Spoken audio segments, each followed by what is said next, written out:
And here is the Writer's Almanac for Saturday, April the 6th, 2019.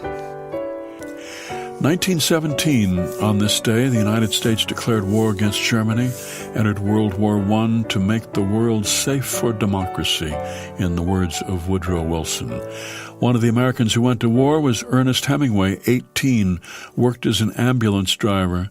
A few months after he was struck by a mortar shell, Hemingway sent his parents a letter in which he said, "It does give you an awfully satisfactory feeling to be wounded. It's getting beaten up in a good cause. And how much better to die in all the happy period of undisillusioned youth, to go out in a blaze of light, than to have your body worn out and old and illusions shattered. So, dear old family, don't ever worry about me. I love you all. Ernie." It's the birthday of the man who gave us the term abstract expressionism. Art critic for The New Yorker, Robert Coates, born New Haven, Connecticut, 1897. It was on this day, 1327, the Italian poet Petrarch first saw his beloved Laura during Holy Week service at the Church of St. Clair de Avignon. She was probably Laura de Novus, a noblewoman living in Avignon. Petrarch, 22, she was maybe 17. He fell in love. They never had an affair, maybe never even spoke to each other, but for the rest of his life he wrote sonnets about her beauty and her purity. And it's the birthday of James Dewey Watson, born Chicago, 1928, who, along with Francis Crick, started work on the structure of DNA. Another scientist leaked to Watson and Crick some of the data gathered by Rosalind Franklin in London, who had done important work on the structure of DNA. Female scientists were not taken so seriously back then, and Watson and Crick, without her knowledge, took her research and made the next big leap, imagining DNA as a double helix, published their findings a few years later, won the Nobel Prize. It's the birthday of the Shoshone woman Sacagawea, born in Idaho around 1789.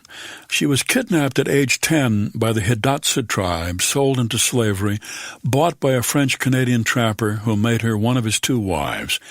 And when Lewis and Clark hired the trapper to guide them to the Pacific, Sacagawea, who was a teenager with a 2-month-old baby on her back, was part of the deal. She accompanied Lewis and Clark to the Pacific Ocean, and back she acted as an interpreter. She could speak half a dozen Indian languages. She told them which plants were edible. And William Clark said that tribes were inclined to believe that the Lewis and Clark expedition was friendly when they saw Sacagawea, because a war party would never travel with a woman, especially one carrying a baby. When the trip was over, Sacagawea's husband got $500 and 320 acres of land.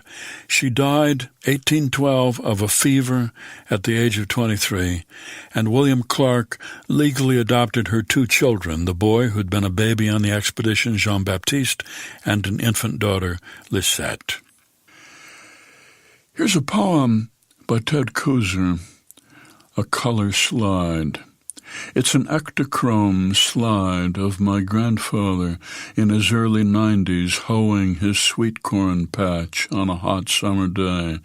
The photograph bleached, the plants like pale green fountains falling back, a billed cap cooling the top of his face, bib overalls and work shirt, damp and salty, even at this distance, 60 years from then.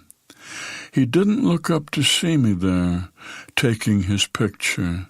He was looking for weeds, not immortality, but this stamp-sized piece of color film and 3 grown grandchildren, all in their 70s now, have given him another 50 years to be remembered, the blink of an eye, and here he is, bent in his garden, chopping away at his weeds, reaching out with his hoe and hooking it into the earth and pulling himself forward like a man standing up in a rowboat a few feet from the future, tossing a rope to the shore.